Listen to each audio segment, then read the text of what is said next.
Merhabalar, kanalıma ve mutfağıma hoş geldiniz.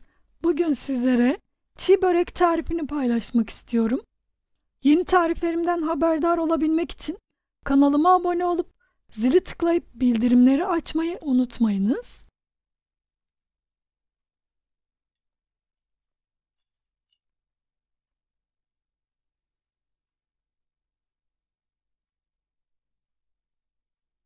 Tarifimiz için öncelikle içini hazırlıyorum. İçimiz için yarım kuru soğan ince ince doğradım. 1 su bardağı suyla birlikte haşlıyorum. Ben soğanın o çiğ tadının olmasını istemediğim için öncesinde biraz pişiriyorum. Siz isterseniz rendeleyip çiğden de kullanabilirsiniz. Soğanlar hafif yumuşadı ve renkleri şeffaf bir renk aldı. Soğanlar hafif yumuşayana kadar haşladım ve süzüyorum.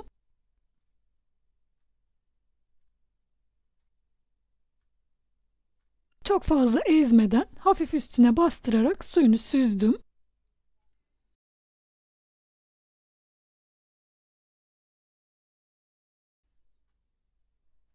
Bir kap içerisine 300 gram kıyma aldım. Kıymanın üzerine soğanları ekliyorum. Tuzunu ekliyorum. Bir çay kaşığı karabiber ekledim. Ve biraz da su ekleyip yoğuracağım. Suyu azar azar ekliyorum.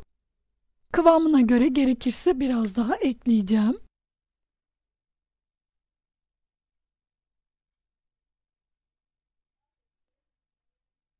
Biraz daha su ekliyorum. Toplamda 1 su bardağı su ekledim. Böyle yumuşak kıvamlı bir hamur olması gerekiyor. Bu kıvamda olması yeterli. Rahatlıkla sürülebilir kıvamda olmalı. Buzdolabında iç harcımız dinlenirken bizler de hamurunu hazırlayalım. Hamuru için yoğurma kabına 4 su bardağı un alıyorum. Tuzunu ekledim. Yoğurma makineme aldım. Suyu azar azar ilave ederek hamuru yoğuruyorum. 1,5 su bardağı su kullandım.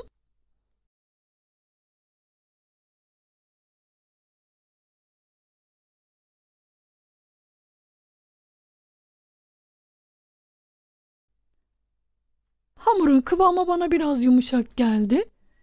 1 yemek kaşığı kadar daha un ekleyip tekrar yoğuruyorum. Ele yapışmayan hafif yumuşak bir hamur yoğurdum. Kulak memesi yumuşaklığında bir hamur olacak. Üzerini kapatıp 15 dakika dinlendirdim. Dinlenen hamuru masanın üzerine alıyorum. Şöyle bir toparladım. Bezeler alacağım. Hamuru parçalara bölüp cevizden biraz daha büyük bezeler alıyorum.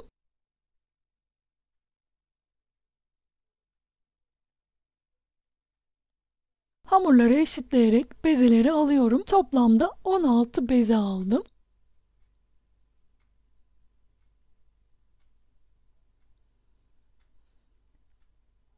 Bezelerin üzerini örttüm.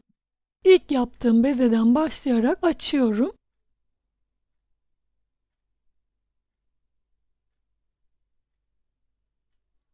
Eğer yeriniz müsaitse hamurlarınızın hepsini açıp iç malzemenizi de hazırlayıp daha sonra kızartabilirsiniz. Ama mutlaka temiz bir örtü üzerine alın. Yoksa hamur kendini salıp yapışacaktır olduğu yere. Özellikle içini koyduktan sonra daha çok yapışacaktır. Hamurları tabak büyüklüğünde açıp hazırlıyorum. Öncesinde ben 5 tane hazırladım. Yerim çok fazla müsait değil. Bir örtü üzerine aldım hamurları ve yine aynı şekilde ilk açtığımdan başlıyorum. İç malzememden 1 yemek kaşığı hamurun üzerine yaydım. İç malzemenin ıslaklığıyla hamurun kenarlarını ıslatıp üzerini kapattım. İyice yapıştırdım hamuru. Bir ruletle kesip kenarını çıkartıyorum. Bir bıçakla da bu işlemi yapabilirsiniz. Tekrar iç malzememden aldım, üzerine yaydım. Yarısına gelecek şekilde yayıyorum. Elimin ıslaklığıyla hamuru tekrar ıslattım. Kapattım. Bu ıslatma işlemini hamurun kızarırken açılmaması için yapıyoruz. Daha garantili olsun. Hamurumuz kızarırken açılmasın. 5 taneyi hazırladım. Şimdi kızartacağım. Kızgın yağda kızartıyorum. Çok çabuk zaten kızarıyor. Öncesinde kenarlarından çıkan parça hamurlarla yağın kızıp kızmadığını kontrol ediyorum. Eğer isterseniz çıkan parçaları bu şekilde kızartıp yiyebilirsiniz veya tekrar beze haline getirip iç harcını koyup kızartabilirsiniz.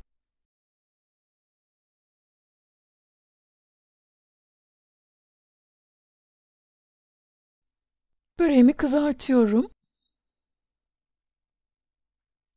Kızgın yağda sık sık çevire çevire üzerine yağ atarak kızartıyorum.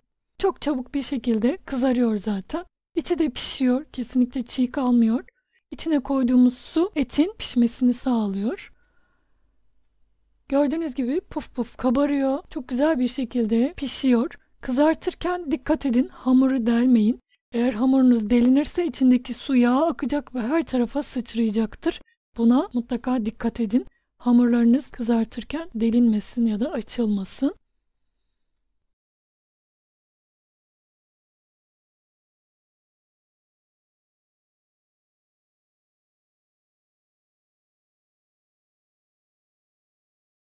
Kızaran hamurları peçete üzerine aldım.